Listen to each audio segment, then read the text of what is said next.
Hello friends, मैं भी Chandra algebra का एक टॉपिक मैट्रिक्स आज आपको पढ़ाने जा रहा हूँ। अभी आपको जानना है कि ये मैट्रिक्स होता क्या है। तो जैसे हम लोग क्या करते हैं, जो हमारी बोलचाल की भाषा है, जो लैंग्वेज है, उसी को डाटा में कन्वर्ट करने के प्रोसेस को हम लोग मैट्रिक्स बोलते हैं। या दूसरे शब्दों में कहें तो लिखते हैं arrangement of row and column, मतलब रो और कॉलम के अरेंजमेंट को मैट्रिक्स कहते हैं, जो एक रेक्टेंगुलर बॉक्स से डिनोट किया जाता है। जैसे हम लोग यहाँ पर देख रहे हैं कि ये कोई मैट्रिक्स मान ले रहे हैं।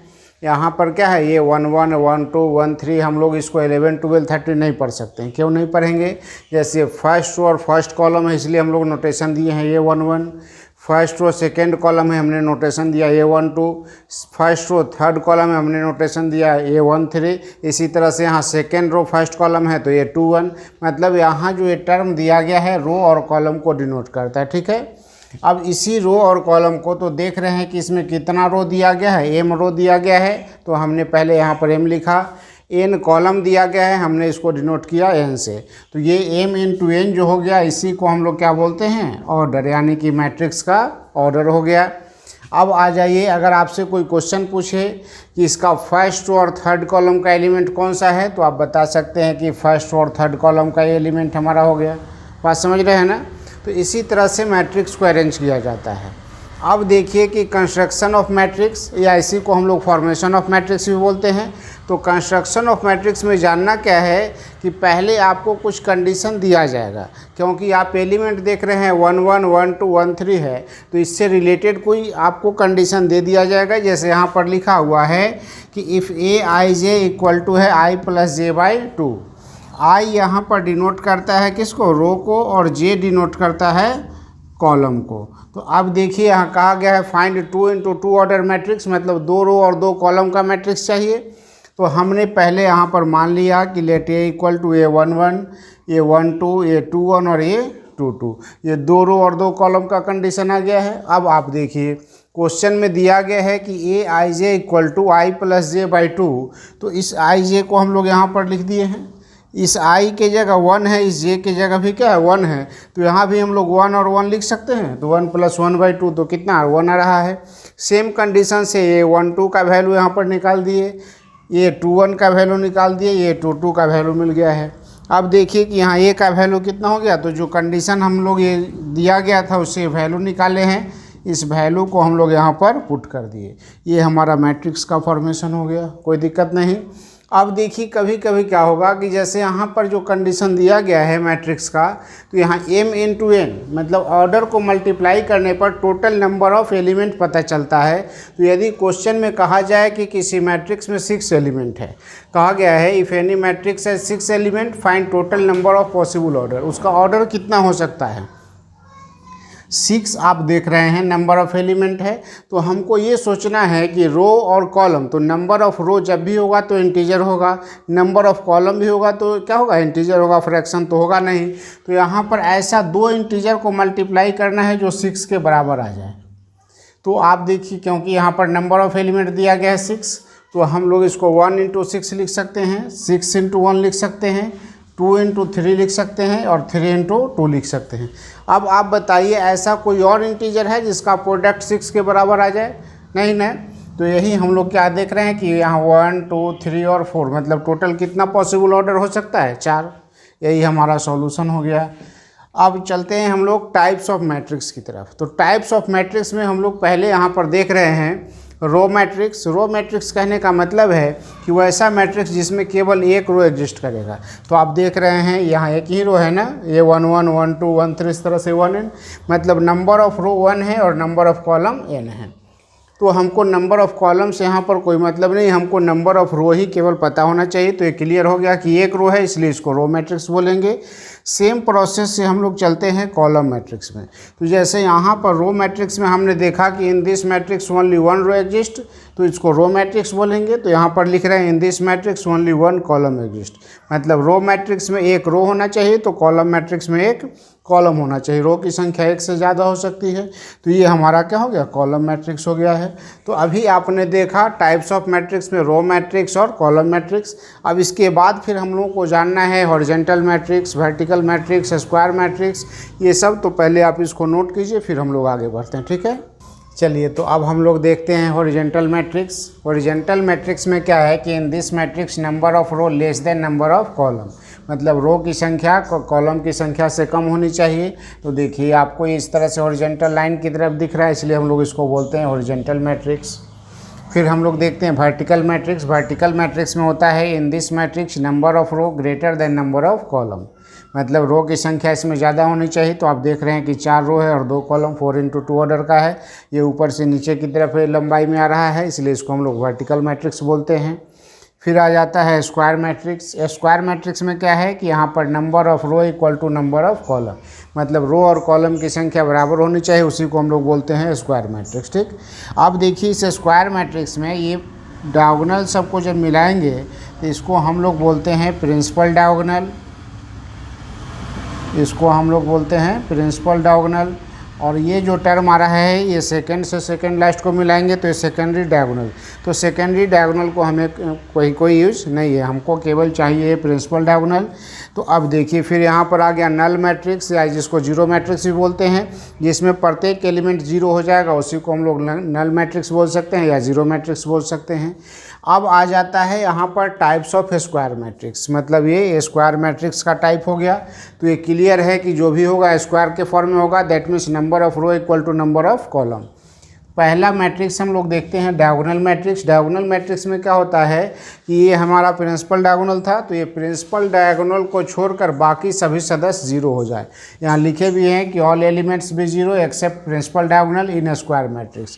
कहने का मीनिंग है कि स्क्वायर मैट्रिक्स में प्रिंसिपल डायगोनल के एलिमेंट को छोड़कर बाकी सभी एलिमेंट क्या होना चाहिए, जीरो होना चाहिए। इसी को शॉर्ट में हम लोग डायगोनल ABC लिख देते हैं।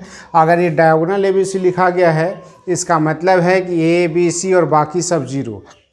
ये डायगोनल अगर नहीं रहता तब इसको हम लोग 1×3 ऑर्डर का मैट्रिक्स बोलते, बट अभी डायगोनल है इसलिए इसको भी 3×3 लिख सकते हैं, इसको भी 3×3 ऑर्डर का हम लोग देख सकते हैं। ठीक है, अब आ जाइए स्केलर मैट्रिक्स। तो स्केलर मैट्रिक्स में क्या होता है कि ये भी क्या है, स्क्वायर मैट्रिक्स का ही टाइप्स है।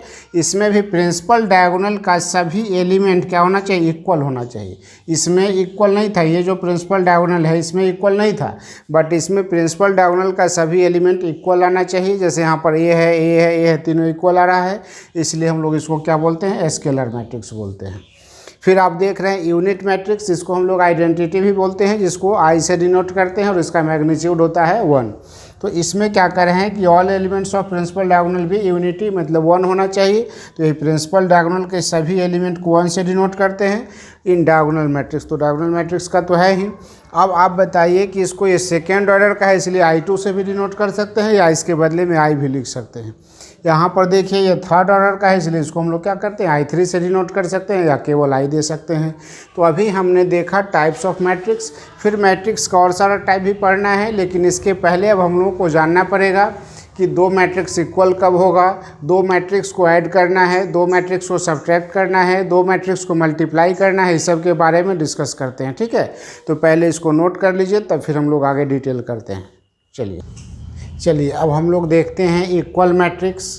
इक्वल मैट्रिक्स में आप देखते हैं कि ऑर्डर ऑफ बोथ मैट्रिक्स भी सेम, मतलब दोनों मैट्रिक्स का ऑर्डर सेम होना चाहिए। ये 2×3 है तो ये भी 2×3, अगर पहला 2×2 है तो दूसरा भी 2×2। और तब क्या करना है, एंड इक्वेट करस्पॉन्डिंग एलिमेंट, और तब आमने सामने वाले सदस्य को इक्वेट करना है। मतलब यहाँ u के जगह पर ये, तो यहाँ u = a लिख रहे हैं, v = b है तो हम v के जगह b लिख रहे हैं, w = c है हम w के जगह c लिख रहे हैं, x के जगह d लिख रहे हैं, y के जगह e आ जाएगा, z के जगह f, मतलब सब इक्वल आ रहा है। इसका एक छोटा सा एग्जांपल ले रहे हैं कि if x + y 2 3 and x - y = 5 2 3 1 है। अब कहा गया है फाइंड x एंड y। तो आप बताइए कि यहाँ पर देख रहे हैं कि ऑर्डर तो दोनों का सेम है, 2×2 ऑर्डर का है। क्या कहा गया है, देन इक्वेट करस्पॉन्डिंग एलिमेंट, मतलब पहले एलिमेंट को पहला से इक्वेट कर दिए तो x + y = 5। दूसरा तो आपको दिख रहा है यहाँ भी 2 है और यहाँ भी 2 है, दोनों सेम है। यहाँ 3 है, यहाँ भी 3 है, दोनों सेम है। तो यहाँ x - y = क्या हो जाएगा 1, तो यहाँ x - y = 1। ये हमारा हो गया इक्वेशन फर्स्ट और ये हमारा हो गया इक्वेशन सेकंड। ये दोनों इक्वेशन को ऐड करते हैं। तो यहाँ पर जब y है और माइनस वाई कैंसिल हो गया, x प्लस एक्स 2x आ गया और 5 प्लस 1 6, तो 2x इक्वल टू 6 है, दैट मीन्स x का वैल्यू 3 आ जाएगा। अब x का वैल्यू इस इक्वेशन फर्स्ट में हम लोग पुट कर देंगे, तो y का वैल्यू कितना 5 माइनस 3 तो 2 आ जाएगा। तो अब हम लोग देखते हैं addition of matrix. Addition of matrix में क्या है कि ऑर्डर ऑफ बोथ मैट्रिक्स भी same and add corresponding element. अगर दोनों मैट्रिक्स का ऑर्डर सेम आ जा रहा है तो उसके करस्पॉन्डिंग एलिमेंट को ऐड करेंगे, that means a plus L होना चाहिए, तो हमने यहाँ लिखा है a plus L. b plus M होना चाहिए, तो यहाँ b प्लस एम। इसी तरह से प्रत्येक एलिमेंट को हम लोग ऐड करेंगे, तो यहाँ a plus L, b plus M, c plus N, d plus P, e plus Q और f प्लस आर आ रहा है। तो ये हमारा मैट्रिक्स मिल गया है। अब देखिए स्केलर मल्टीप्लिकेशन। तो स्केलर कहने का मतलब होता है कोई कांस्टेंट। जैसे कोई मैट्रिक्स यहाँ दिया हुआ है, इफ़ ए इक्वल टू है ए बी सी डी, मतलब ये क्या है 2 इंटू 2 ऑर्डर का कोई मैट्रिक्स दिया गया है, उसमें हम लोग कोई कांस्टेंट से मल्टीप्लाई करेंगे तो इसके प्रत्येक एलिमेंट में मल्टीप्लाई होगा, दैट मीन्स के ए, के बी, के सी एंड के डी। तो ऑर्डर तो इसका भी है 2 इंटू 2 है। अब देखिए इस एडिशन ऑफ मैट्रिक्स और स्केलर मल्टीप्लिकेशन दोनों को मिक्स करके एक एग्जांपल हम लोग ले रहे हैं। यहाँ पर कहा गया है कि इफ़ ए इक्वल टू है 2 3 4 1 एंड बी इक्वल टू 3 4 5 1 है। कहा गया है find 2a plus B. 2a plus B कहने का मतलब है a में पहले 2 से मल्टीप्लाई करना है और तब b को ऐड करना है। तो अभी आपने देखा कि किसी भी कांस्टेंट से मल्टीप्लाई करेंगे तो प्रत्येक एलिमेंट को मल्टीप्लाई करना है, तो यहाँ भी 2 से प्रत्येक एलिमेंट में मल्टीप्लाई कर दिए। 2 इंटू 2 4 आ रहा है, 2 इंटू 3 6, 2 इंटू 4 8, 2 इंटू 1 2। अब इसको ऐड करना है, तो 4 प्लस 3 7, 6 प्लस 4 10, 8 प्लस 5 13, 2 प्लस 1 3। यही हमारा क्या हो गया, सॉल्यूशन हो गया है। तो अभी आपने देखा इक्वल मैट्रिक्स, उसके बाद हम लोग इसका एग्जांपल देखें, फिर देख रहे हैं addition of matrix, scalar multiplication. तो जिस तरह से हमने एडिशन किया, हम चाहे तो उसी तरह से सब्ट्रैक्ट भी कर सकते हैं, केवल यहाँ प्लस के जगह कौन सा साइन यूज हो जाएगा, माइनस हो जाएगा। चलिए तो इसको ज़रा नोट कीजिए, तब हम लोग देखते हैं फिर प्रोडक्ट ऑफ मैट्रिक्स। हम लोग देखते हैं product of matrix. Product of matrix में हम लोग को जानना क्या है कि दो मैट्रिक्स को मल्टीप्लाई करना है, तो पहले मैट्रिक्स का कॉलम यदि दूसरे मैट्रिक्स के रो के बराबर अगर है तो हम लोग क्या करेंगे कि प्रोडक्ट एग्जिस्ट करेगा, अदरवाइज प्रोडक्ट एग्जिस्ट नहीं करेगा। और जो प्रोडक्ट अगर एग्जिस्ट कर रहा है तो जो नया मैट्रिक्स बनेगा, गुना होने के बाद मल्टीप्लाई होने के बाद जो नया मैट्रिक्स बनेगा उसका ऑर्डर हम लोग लिखते हैं कि पहले का कॉलम यूज हो गया है, इसलिए हम लोग लिखते हैं number of row of first, मतलब पहले का रो बचा हुआ है, और दूसरे का column number of column of second. जैसे हम लोग यहाँ पर देख रहे हैं ए है, इसका ऑर्डर 2 इंटू 2 है, यहाँ बी है, ये इसका ऑर्डर है 2 इंटू 3। अगर ए भी निकालना होगा तो हम लोग यहाँ देख रहे हैं कि पहले का कॉलम दूसरे के रो के बराबर दिख रहा है तो प्रोडक्ट एग्जिस्ट करेगा। प्रोडक्ट का मीनिंग है कि जैसे पहले से रो को लेकर चलेंगे और दूसरे से कॉलम को, तो A into L plus B into P, यहाँ लिखे हैं A into L plus B into P. फिर दूसरे रो को पहले कॉलम से, तो यहाँ पर देख रहे हैं कि C into L plus D into P, यहाँ पर दिख रहा है। सेम प्रोसेस से हम लोग क्या करेंगे, पहला कॉलम पूरा हो गया, फिर इसको हम लोग दूसरे कॉलम से मल्टीप्लाई करेंगे। A into M plus B into Q, यहाँ दिख रहा है C into M plus D into Q. फिर A into N plus B into R, C into N plus D into R, यहाँ हो गया। तो ये मैट्रिक्स हमारा हो गया 2 इंटू 3 ऑर्डर का। तो आपने अभी कहा था कि नया मैट्रिक्स जो बनेगा पहले के रो उन्हें दूसरे के कॉलम को मल्टीप्लाई करना है, तो पहले के रो को और दूसरे के कॉलम को मल्टीप्लाई कितना रहा है 2 इंटू 3, यही हमारा ऑर्डर हो गया 2 इंटू 3। फिर देखिए यहाँ ए भी निकाले थे, अब हम लोग बी ए का प्रोडक्ट देखते हैं। तो पहले बी लिख रहे हैं और बाद में ए। तो बी में आप देख रहे हैं कि इसका नंबर ऑफ कॉलम 3 है और इसका नंबर ऑफ कॉलम 2 है, क्या दोनों इक्वल है, नहीं है, तो यहाँ पर प्रोडक्ट एग्जिस्ट नहीं करेगा। हम लोग लिख रहे हैं कि डजंट एग्जिस्ट, कोई दिक्कत नहीं। अब इसी का एक एग्जाम्पल यहाँ पर देखिए, जैसे यहाँ एक आपको दिया हुआ है 1 इंटू 3 ऑर्डर का मैट्रिक्स और ये है 3 इंटू 1 ऑर्डर का मैट्रिक्स। हमको मल्टीप्लाई करना है, तो पहले हम लोग ए बी निकाल ले रहे हैं। ए बी में देखिए 1 इंटू 3 और यहाँ पर ए हो गया और ये बी का टर्म है 3 इंटू 1। पहले का कॉलम दूसरे के रो के बराबर है, तो हम लोग मल्टीप्लाई करेंगे, क्या करेंगे, पहले से रो को और दूसरे से कॉलम को। तो पहले रो को पहले कॉलम से, तो यहाँ 1 इंटू 2, 2 इंटू 4, 3 इंटू 6, ये वैल्यू आ गया। अब तो ये दूसरा कॉलम है नहीं, इसमें दूसरा रो है नहीं, इसलिए मल्टीप्लाई नहीं करना है। तो अब देखिए यहाँ पर हो गया 2 प्लस 8 प्लस 18, तो 28। यहाँ अब इसका ऑर्डर, तो ऑर्डर देख रहे हैं कि पहले के रो को और दूसरे के कॉलम को मिला के ऑर्डर बनाते हैं, तो यही 1 into 1 ऑर्डर का हो गया। फिर देखिए बी है, तो पहले हम लोग बी लिख रहे हैं और बाद में ए लिख रहे हैं। यहाँ पर भी देख रहे हैं कि पहले का कॉलम दूसरे के रो के बराबर है, तो यहाँ तो प्रोडक्ट एग्जिस्ट करेगा, तो फिर पहले से रो को और दूसरे से कॉलम को, तो पहला रो में भी एक एलिमेंट और दूसरे पहले कॉलम में भी एक एलिमेंट है, तो ये 2 into 1 कर दिए। फिर यहाँ सेकेंड रो को तो 4 into 1 6 into 1, पहला कॉलम कंप्लीट। फिर दूसरे कॉलम में 2 into 2 4 into 2 6 into 2, इसको यहाँ पर हम लोग लिख दिए। फिर देखिए 2 into 3 4 into 3 और 6 into 3, यही इसका क्या हो गया, वैल्यू आ गया 2 4 6 4 8 12 6 12 और 18। तो इस तरह से हम लोग इसका प्रोडक्ट निकाल सकते हैं। तो अभी तक आपने पढ़ा मैट्रिक्स का डेफिनेशन, उसके बाद हम पढ़े क्या, यहाँ पर फॉर्मेशन ऑफ मैट्रिक्स, फिर अगर नंबर ऑफ एलिमेंट दिया गया तो मैट्रिक्स का ऑर्डर बताना, फिर हम यहाँ पर पढ़े एडिशन ऑफ मैट्रिक्स, उसके बाद हम लोग पढ़े scalar multiplication, types of matrix, और अब देख रहे हैं प्रोडक्ट ऑफ मैट्रिक्स। अब इतना जब हम लोग जान गए हैं तो हम लोग इस एक्सरसाइज को अब डील कर सकते हैं, फिर इसमें जो डाउट लगेगा उसको हम लोग आगे डिस्कशन कराएंगे, ठीक है। चलिए तो इसको जल्दी से नोट कर लीजिए, फिर मिलते हैं हम लोग नेक्स्ट वीडियो में।